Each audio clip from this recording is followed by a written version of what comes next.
महात्मा आ जाएं तो महाराज माता पिता बच्चों को कहते प्रणाम कर प्रणाम कर, और वो महाराज रो रो के पीछे भागे, रो रो के घर में भागे, मैया पकड़ पकड़ के ले आए।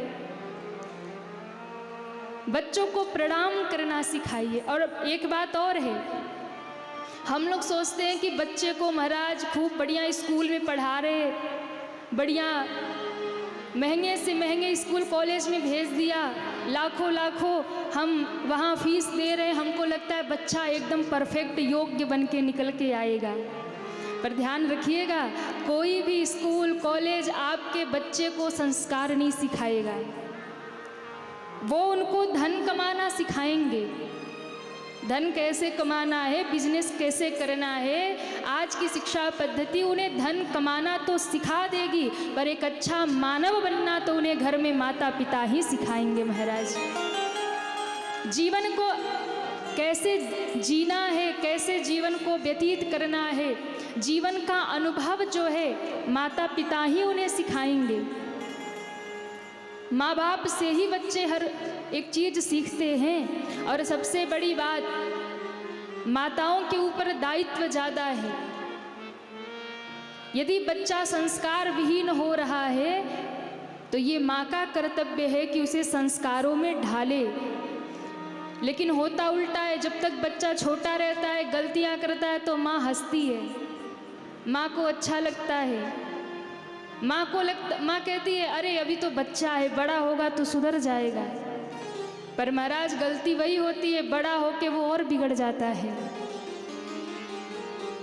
और यदि बच्चा संस्कार नहीं पा रहा है, घर में संस्कारित नहीं हो रहा है, तो ये दोष सबसे अधिक माता का ही माना जाता है, क्योंकि माता ही निर्माता होती है, माता ही सृजनकर्ता होती है।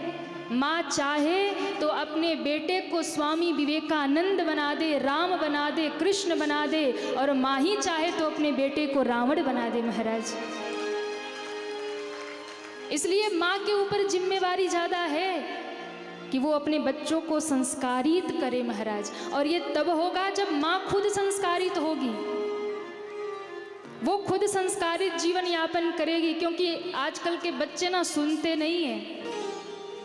हर घर में यही लोग कहते हैं महाराज बच्चे सुनते नहीं, कोई उपाय बता दो, कोई मंत्र बता दो। अरे बच्चे सुनते नहीं है, बच्चे देखते हैं आपका आचरण, आपका व्यवहार, आप जैसे हो बच्चे वैसे ही बन जाएंगे। इसलिए पहले की जो माताएं होती थी वो निर्माता होती थी, वो निर्माण करती थी एक व्यक्तित्व का, वो निर्माण करती थी एक योग्य व्यक्ति का।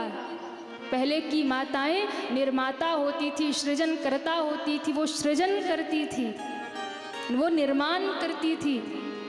पर आजकल की माताएं तो बस लगता है कि नहीं, बच्चा खूब पढ़ लिख जाए और खूब बढ़िया अंग्रेज बन जाए, खूब धन कमा के ले आए, और बड़ी बड़ी उम्मीद रखते हैं बेटा बड़े होके ये करना वो करना, खूब पैसा कमाना। एटीएम मशीन बना दिया बच्चों को महाराज।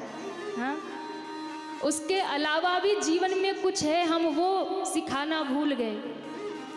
इसलिए शास्त्र कहता है कि अगर बच्चा अनपढ़ रह गया, अगर बच्चा पढ़ लिख नहीं पाया, अच्छी शिक्षा अच्छी एजुकेशन नहीं ले पाया, तो ये दोष पिता का है।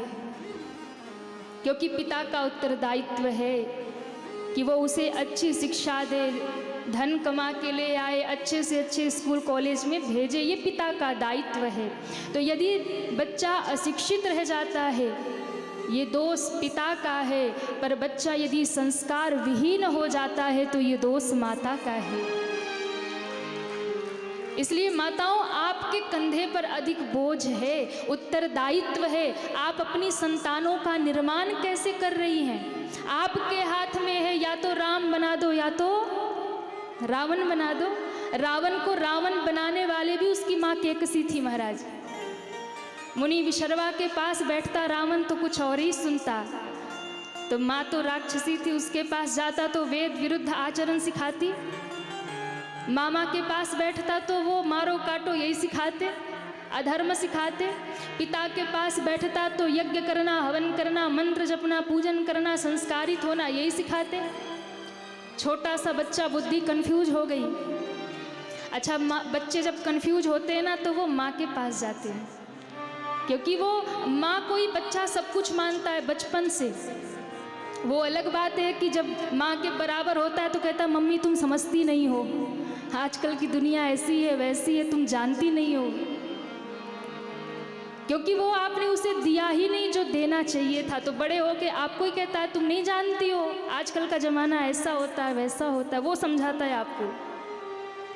इसलिए जब तक बच्चा छोटा होता है तब तक आप उसे समझदार नहीं बनाना चाहती हैं, पर जब वो बड़ा हो जाता है तो वो आपको समझदार नहीं समझता है, वो आपको बुद्धि सिखाने लगता है।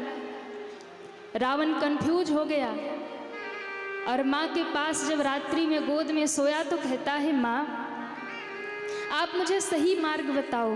क्यों? पिता के पास जाता हूँ तो वो कुछ अलग बातें बताते हैं, मामा के पास जाता हूँ, नाना के पास जाता हूँ या आपके पास आता हूँ, आप कुछ अलग बातें बताते हैं। मुझे ये बताइए कि वास्तव में जीवन कैसा होना चाहिए, वास्तव में क्या हमें जीवन में धारण करना चाहिए, जो पिता कह रहे हैं या जो मामा और नाना कह रहे हैं। केकसी ने कहा कि बेटा तुम्हारे पिता तो बस ऐसी बात करते हैं, पिता की बात कभी मत सुनना, जो मैं कहती हूँ तुम वही सुनना। और उस केकसी ने रावण को रावण बना दिया महाराज। ये माँ का दोष है, क्योंकि माँ जैसा चाहे वैसा निर्माण कर दे, क्योंकि माँ निर्माता है। बच्चा जब माँ के गर्भ में आता है ना तभी से संस्कार शुरू हो जाते हैं। माँ के गर्भ में ही अभिमन्यु ने सारी विद्या सीख ली थी महाराज, माँ के गर्भ में ही उन्होंने हर एक विद्या जान लिया था। इसलिए माँ का हर एक आचरण, हर एक स्वभाव, हर एक बात बच्चे पर असर डालती है। इसलिए माँ का दायित्व अधिक है, वो बच्चे को संस्कारित करे। भगवान राम ने अपने जीवन से दर्शन कराया। प्रात काल उठ के रघुनाथा, मात पिता गुरु नावई माथा। पर आजकल का जमाना, आजकल के बच्चे प्रातः काल जगते हैं तो माता पिता के चरणों में माथा नहीं डालते हैं, सुबह उठते ही मोबाइल में माथा डालते हैं। पूज्य गुरु जी कभी कभी ऐसे विनोद में कहते हैं कि पहले के बच्चे होते थे तो प्रातः काल उठ के रघुनाथा, मात पिता गुरु नावई माथा। पर आजकल के बच्चे प्रातः काल उठ के रघुनाथा, मोबाइल में नावई माथा। आजकल फोन में ही सारी दुनिया है महाराज, और वहीं से सारे जीवन की सारी दिशा वहीं से मिल रही है, कैसे जीना है। आप आज सोशल मीडिया पे चले जाइए, सुबह सुबह व्हाट्सएप खोलिए, इतने सुविचार आएंगे, इतने सुविचार आएंगे, ऐसा जीवन हो, ऐसा हो, वो हो। और महाराज भेजने वाले के जीवन में देखेंगे तो सबसे ज़्यादा बिगड़ा उसी का जीवन है। जिसको कुछ करना धरना नहीं, वो बैठे बैठे लोगों को 10 सुविचार सुबह आँख खुलते ही भेज देगा गुड मॉर्निंग, फिर अपने जीवन का एक अनुभव बढ़िया भेज देगा। खुद की जिंदगी बिगड़ी पड़ी है और दूसरों को सुविचार भेज रहे हैं। हाँ, ये जमाना हो गया। खुद का जीवन उल्टा चल रहा है और लोगों को सीधी बात सिखा रहे, कड़वा सच है, ये है, वो है। ज्ञान की कोई कहीं कमी नहीं है महाराज, पर जीवन में एक भी नहीं आ रहा है। तो कहने का भाव ये है कि बच्चों में संस्कार बचपन से डालना शुरू करिए, और जब बचपन से उनके भीतर संस्कार डालना शुरू करेंगे, उन्हें मंदिर लेकर जाइए, उन्हें कथाओं में लेकर के जाइए। हर कार्य के लिए आपके पास समय होता है, पर जब भगवान की बात आती है तो हम अपने हिसाब से समय निकालते हैं। हाँ, छुट्टी वाले दिन चलेंगे, देखते किसी दिन मौका मिलेगा तो आएंगे। बच्चों को लाइएगा, अरे नहीं नहीं उनकी तो पढ़ाई है, पढ़ने दो, पढ़ने दो, पढ़ते पढ़ते एक दिन आपको ही पढ़ाएगा। इसलिए उन्हें कथा में ले जाइए, उन्हें मंदिर ले जाइए। क्यों? क्योंकि जब वो कथा में जाएंगे, सत्संग में जाएंगे, संतों के पास जाएंगे, वो मंदिर जाएंगे, वो समझ पाएंगे हमारा सनातन क्या है, हमारा धर्म क्या है। आज के बच्चे धर्म को नहीं मानते, आज के बच्चे भगवान को नहीं मानते, और ये दोष माता पिता का है कि वो उन्हें धर्म से नहीं जोड़ रहे हैं। उन्हें अपने सदग्रंथ नहीं पता है, राम कौन है, कृष्ण कौन है, उन्हें नहीं पता है, क्योंकि उन्हें आपने बताया ही नहीं है महाराज। राम जी ने अपने जीवन की मर्यादा का दर्शन कराया।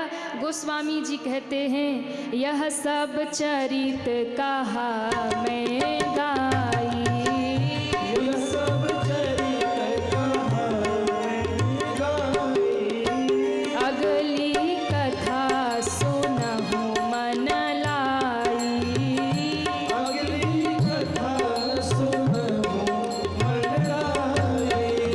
विश्वामित्र महामुनि ज्ञानी, विश्वामित्र महामुनि ज्ञानी, बसहि विपिन शुभयाश्रम जानी, बसहि विपिन शुभयाश्रम जानी, बसहि विपिन शुभयाश्रम जानी, बसहि विपिन शुभयाश्रम जानी, शुभयाश्रम जानी। शुभयाश्रम जानी। बाबा कहते हैं, यह सब चरित कहा मैं गाई, अगली कथा सुनहु मन। ये सब कथा मैंने सुनाई, पर आगे की कथा मन लगा के सुनिए। क्या है कथा? एक महात्मा है जिनका नाम है विश्वामित्र। विश्वामित्र महामुनि ज्ञानी, बसहि विपिन शुभ आश्रम जानी। एक महात्मा है, नाम है विश्वामित्र। कहाँ रहते हैं? तो कहा महाराज, बिहार में एक स्थान पड़ता है बक्सर। बक्सर में रहते हैं बाबा जी, कुटिया है वहीं पे, अयोध्या और जनकपुर के बीच में। और करते क्या हैं? यज्ञ करते हैं, जप करते हैं, तप करते हैं, विश्व मंगल के लिए तप करते हैं महाराज। और जब विश्वामित्र बाबा की कथा आई, बाबा ने कहा कि यज्ञ भी करते हैं, जप भी करते हैं, तप भी करते हैं विश्व मंगल के लिए, पर एक समस्या है कि बाबा का यज्ञ पूरा नहीं होता। पूरा नहीं हो रहा। क्यों? देखत यज्ञ निशाचर धावहि, करहि उपद्रव मुनि दुख पावहि। यज्ञ को देख करके राक्षस दौड़ते हैं, यज्ञ विध्वंस कर देते हैं, क्योंकि रावण का साम्राज्य उत्तर भारत और दक्षिण भारत दोनों जगह रावण का कब्जा था। दोनों जगह राक्षसों को भेज रखा था कि जाओ, कुछ भी हो जाए, धर्म ना करना कोई करने पाए, कहीं यज्ञ ना होने पाए, ज्ञानी को मारो, ध्यानी को मारो, भजनानंदी को मारो। सब रावण के निर्देश हैं। राक्षस रहते हैं सुबाहु, मारीच, ताड़का। यज्ञ का धुआं आकाश में जाता है, राक्षस दौड़ते हैं, यज्ञ विध्वंस कर देते हैं। विश्वामित्र बाबा दुखी हो जाते हैं और कहते हैं, एक दिन बड़ी चिंता हो गई। गाधी तने मन चिंता व्यापी, हरि बिनु मरहि न निशाचर पापी। एक दिन बाबा विश्वामित्र बड़ी चिंता में बैठे हैं। शिष्यों ने पूछा कि बाबा आप चिंता में हैं? गाधी तने मन चिंता व्यापी, बड़ी चिंता में बैठे हैं। पर गुरुदेव आप तो कहते हैं कि कभी चिंता करनी ही नहीं चाहिए। जीव को तो भगवान का चिंतन करना चाहिए।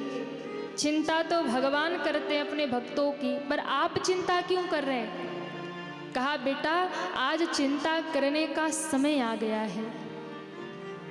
चिंता क्यों हो रही है? मैं विश्व मंगल के लिए यज्ञ करता हूँ, मेरा यज्ञ पूरा नहीं हो रहा। इस पूरे क्षेत्र में सुबाहु, मारीच और ताड़का का आतंक है, पर चिंता का विषय ही तो है कि ना तो एक तरफ दशरथ जी का राज्य है, एक तरफ जनक जी का राज्य है, पर ना तो दशरथ जी को चिंता है ना जनक जी को चिंता है। ना तो दशरथ जी आगे बढ़ते हैं ना जनक जी आगे बढ़ते हैं। और आज ये जो राक्षसों का आतंक है, ये आक्रमण है, ये संस्कृति पर आक्रमण है। इसलिए आज जनकपुर रहने वाला अवध नहीं जा पाता, अयोध्या रहने वाला जनकपुर नहीं जा पाता है, यज्ञ पूरा नहीं हो पाता है। जो भी इस मार्ग से जाता है राक्षस उन्हें मारकर खा जाते हैं, हड्डियों के ढेर लगे हैं, गंगा यमुना के देश में रक्त की धाराएं बह रही हैं, पर किसी को चिंता नहीं है। संस्कृति खतरे में है पर किसी को चिंता नहीं है। और कहते हैं ना तो किसी राजा को चिंता है ना तो किसी मंत्री को चिंता है। और जब संस्कृति खतरे में आ गई तो भारत के एक साधु को चिंता हो गई महाराज, भारत के एक संत को चिंता हो गई। ये जितने संत महात्मा, ये जितने कथावाचक घूम रहे हैं, क्यों घूम रहे हैं? हम तो फिर भी कह देते हाँ देखो इनका काम है, ये तो कथा ही करेंगे, हम तो अपना काम करते हैं। कहने वाले तो कथावाचकों को भी कह देते हैं, संतों को भी कह देते हैं, पर आप ध्यान रखिएगा आज जितनी भी संस्कृति बची हुई है, आज जितना भी सनातन बचा हुआ है, कहीं न कहीं इन कथावाचकों और संतों की ही देन है महाराज। ये समाज को जगाते रहते, कोई इनकी सुने ना सुने, भले ही 10 में से 1 कहीं सुने, पर ये जगाते रहते हैं, ये सुनाते रहते हैं ताकि अब हमारी संस्कृति बची रहे। वो निरंतर लगे रहते हैं महाराज। पूज्य गुरु जी ने भी एक अभियान चलाया है। हमारी कथाओं का उद्देश्य केवल कथा सुनाना नहीं है। आप कथा सुनोगे, ताली बजाओगे, आनंद लेकर चले जाओगे, पर हमारा ये प्रयास नहीं है कि आप कथा में बैठे ताली बजा लिए, थोड़ा हंस लिए, थोड़ा रो लिए और चले गए। कथा का उद्देश्य ये है कि आज जो हमारी संस्कृति समाप्त हो रही है, संस्कार समाप्त हो रहे, उसे वापस जीवन में कैसे लाया जाए। और सबसे बड़ी बात, परिवार जो टूट रहे हैं, परिवार जो बिखर रहे हैं, उन परिवारों को कैसे जोड़ा जाए। परिवार जो टूट रहे हैं, बिखर रहे हैं, क्योंकि कहीं ना कहीं संस्कारों की कमी आ रही, इसलिए गुरु जी ने अभियान चलाया है, संस्कार लाइए, परिवार बचाइए। क्योंकि जब तक परिवारों में संस्कार नहीं आएगा तब तक परिवार बचने वाला नहीं। खंड खंड हो रहा है परिवार, टूट रहे हैं परिवार, माता पिता अलग हो जा रहे, बच्चे अलग हो जा रहे हैं, किसी से किसी को मतलब नहीं है। और मैंने तो ऐसा भी देखा है कि एक ही घर में माँ बेटा रहते हैं पर बातचीत नहीं होती महाराज, बातचीत नहीं हो रही। कहाँ जा रहे हैं हम? क्या यही हमारी भारत की परंपरा है, यही संस्कृति है? इसलिए संत महात्मा साधु कथावाचक लगे रहते हैं, हमारा घर जुड़ा रहे, हमारी संस्कृति बची रहे, हमारे बच्चे संस्कारित रहे। और जब किसी को चिंता नहीं होती है और भारत की संस्कृति पर आँच आती है तो संत महात्माओं को चिंता होती है महाराज। आज विश्वामित्र महामुनि ज्ञानी बड़े सामर्थ्यवान तपस्वी महात्मा हैं, पर जब संस्कृति पर आँच आई है तो गाधि तनय मन चिंता व्यापी, हरि बिनु मरहि न निश्चर पापी। विश्वामित्र बाबा को चिंता हुई कि भगवान के बिना ये राक्षस मरने वाले नहीं हैं, तो मैं जाऊंगा दशरथ जी के द्वार पर, राम को मांग कर लाऊंगा। शिष्यों ने कहा बाबा संत कभी मांगते नहीं हैं, संत तो देते हैं। समाज इन संतों को क्या दे सकता है? हम संतों को क्या दे सकते हैं बताइए? जिन संतों ने अपना जीवन केवल समाज के कल्याण के लिए, लोगों के कल्याण के लिए अपना जीवन समर्पित कर रखा है, उन संतों को हम क्या दे सकते हैं? कुछ दे सकते हैं? आप 500 1100 चढ़ा के किसी महात्मा के चरण छू लो, तो हमको लगता है कि हाँ बड़ा दान कर लिया। पर ध्यान रखिएगा, जो संत परमार्थी बन करके एक लंगोट पहन करके तपस्या करते हैं, समाज को मार्गदर्शन करते हैं, उन संतों को हम बदले में कुछ नहीं दे सकते हैं। उन संतों को हम कुछ दे ही नहीं सकते हैं। हाँ, अगर कुछ दिया जा सकता है तो वो समाज का जो मार्गदर्शन करते हैं, उनके बताए हुए मार्ग पर चलकर अपनी संस्कृति को बचा लें, तो बस यही उनका सबसे बड़ा उपकार का हमें कुछ देना हो गया। परमार्थी होते हैं संत। इसलिए कहा कि बाबा महात्मा होकर मांगेंगे राजा के दरवाजे पर। कहा बेटा, जब बात धर्म की आए, जब बात संस्कृति की आए, जब बात धर्म की रक्षा की आए, तो यदि मांगना भी पड़े तो गौरव के साथ में झोली फैलाकर मांग लेना चाहिए, इसमें कोई वो नहीं है। मैं जाऊंगा दशरथ जी के दरवाजे राम को मांगने, और निकल गए। और जब निकले हैं अयोध्या बड़ी दूर, रास्ता बहुत लंबा, सोचते जा रहे कब पहुंचूंगा। और जब सोचने लगे कि रास्ता दूर है, बीत नहीं रहा, तो मन ही मन भगवान का कीर्तन गाना शुरू कर दिया। आप कभी लंबी यात्रा पर जाए ना, और आपको लगे कि समय बीत नहीं रहा। किसी लंबी यात्रा पे जाइए और आपको लगे कि समय बीत नहीं रहा, तो उस टाइम एक काम करिएगा, जब आपको लगे रास्ता लंबा हो रहा, समय बीत नहीं रहा, मन नहीं लग रहा, तो उसी समय मन ही मन राम जी का कीर्तन शुरू कर दीजिए। रास्ता कब बीतेगा पता ही नहीं चलेगा। विश्वामित्र बाबा ने गाना शुरू कर दिया, अरे जाना है राम की नगरिया हो रामा,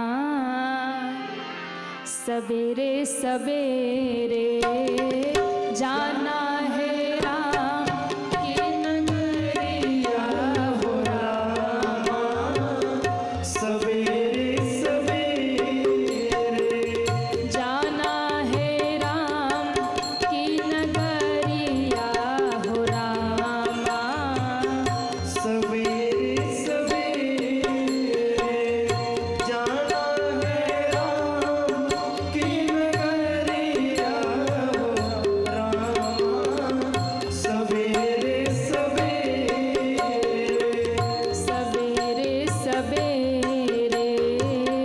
सवेरे सवेरे। तरफ उठाइए दोनों हाथों को और तालियां बजाते हुए हरि बोल। जय हो। श्री हरि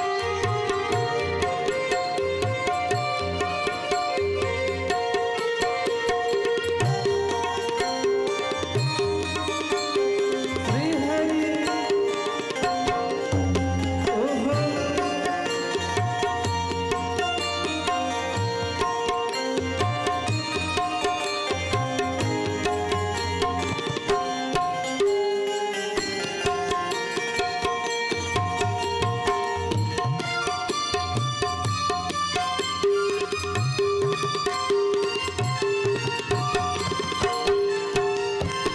श्री हरि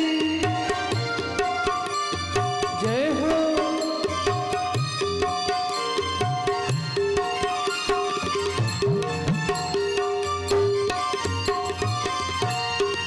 और भगवान की नगरिया तो जाना है, पर कैसे जाए? मन के मनाते चला, प्रेम के लगा के चला, मन के मनाते चला, प्रेम के लगा के चला, मन के मनाते चला, प्रेम के लगाते चला, मनाते चला, प्रेम के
राम जी को पाना है तो भैया संसार का काम तो छोड़ना पड़ेगा ही पड़ेगा।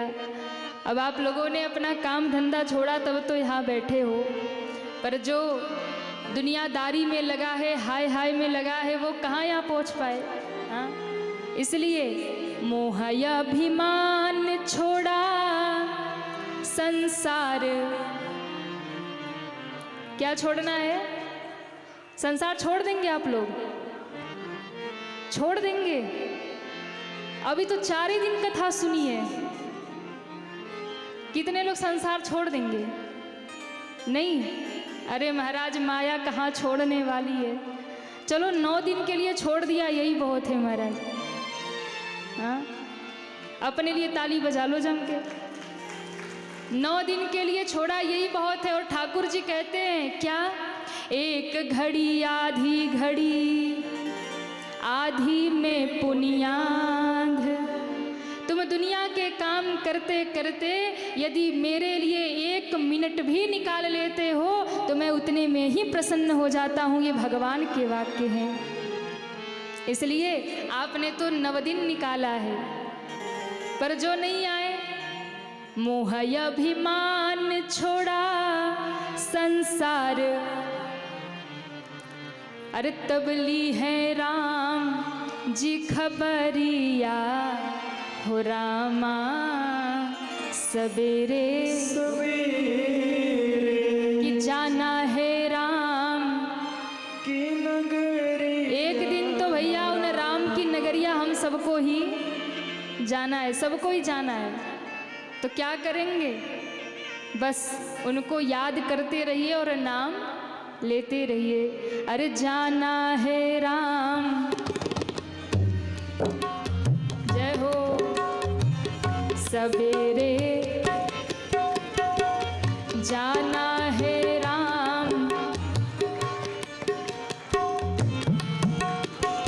सवेरे सवेरे सवेरे। बोले राघवेंद्र सरकार की जय हो। विश्वामित्र बाबा पहुंच गए दशरथ जी के दरवाजे पे और दशरथ जी ने बड़ा स्वागत किया, आसन पे बिठाया। महाराज कैसे पधारना हुआ? तब कहा है, असुर समूह सतावई मोही, मैं जाचन आयऊ नृप। मैं आपके पास कुछ मांगने आया हूँ। दशरथ जी ने कहा क्या चाहिए? तब कहा, अनुज समेत देहु रघुनाथ, निश्चर बध में हो बसना। विश्वामित्र बाबा कहते हैं, बिना रघुनाथ के मैं अनाथ हूँ, इसलिए यदि रघुनाथ जी मिल जाएंगे तो हम सनाथ हो जाएंगे। तो दशरथ जी हमें राम दे दीजिए। दशरथ जी एकदम रो पड़े, अरे बाबा आपने विचार करके नहीं मांगा। चौथे पन पायों सुत चारी, विप्र बचन नहीं कह्यों बिचारी। तनिक विचार तो करते ना। चौथे पन में 4 बेटे हुए। बोले महाराज हम तो राम को मांगने आए, इसलिए राम लक्ष्मण हमें चाहिए। अब ये बात सुनी तो दशरथ जी दौड़े दौड़े गुरु जी के पास गए। बोले गुरु जी बड़ी समस्या है, हमने वचन दे दिया और बाबा जी राम को मांग रहे हैं। कहा दे दो, राम को मांग रहे हैं। बोले महाराज कैसे दे दूँ, ऐसे कैसे राम को दे दूँ? अब देखिए विश्वामित्र बाबा और वशिष्ठ जी की बड़ी कट्टर दुश्मनी है और ये इनके शिष्य हैं दशरथ जी, और राम को ये मांगने आए हैं। अब दुश्मन के चेला हैं। अगर यहाँ पर विश्वामित्र बाबा को राम को देने से वशिष्ठ जी मना करते कि राजन मत देना, तो कुछ भी हो जाए गुरु की आज्ञा का पालन दशरथ जी करते, राम को नहीं देते। पर वशिष्ठ जी ने कहा कि राजन यदि एक महात्मा कुछ मांगने आए हैं तो उन्हें देना चाहिए, यदि वो राम को मांगते हैं दे दो। और यहाँ बहुत समझने की बात है महाराज, बहुत समझने की बात है। क्या आपस में कितना भी बैर हो, आपस में कितनी भी कट्टरता हो, आपस में कितने भी झगड़े हो, आपस में कितने भी मनमुटाव हो, पर जब बात राष्ट्र की आए, जब बात देश की आए और जब बात अपने धर्म की रक्षा की आए तो हमें एक हो जाना चाहिए। कौन? जय हो। इसलिए यदि आज हिंदू समाज टूट रहा है तो इसीलिए टूट रहा है कि हम तो बस अपने अपने में ही लगे हैं, अपना अपना वर्चस्व बढ़ाने में लगे हैं। इसलिए मैं कहूँगी, जब राष्ट्र की बात आए, धर्म की बात आए, उस समय सबको एक हो जाना चाहिए। कौन छोटा, कौन बड़ा, कौन ऊंचा, कौन नीचा, सब एक हो जाए महाराज।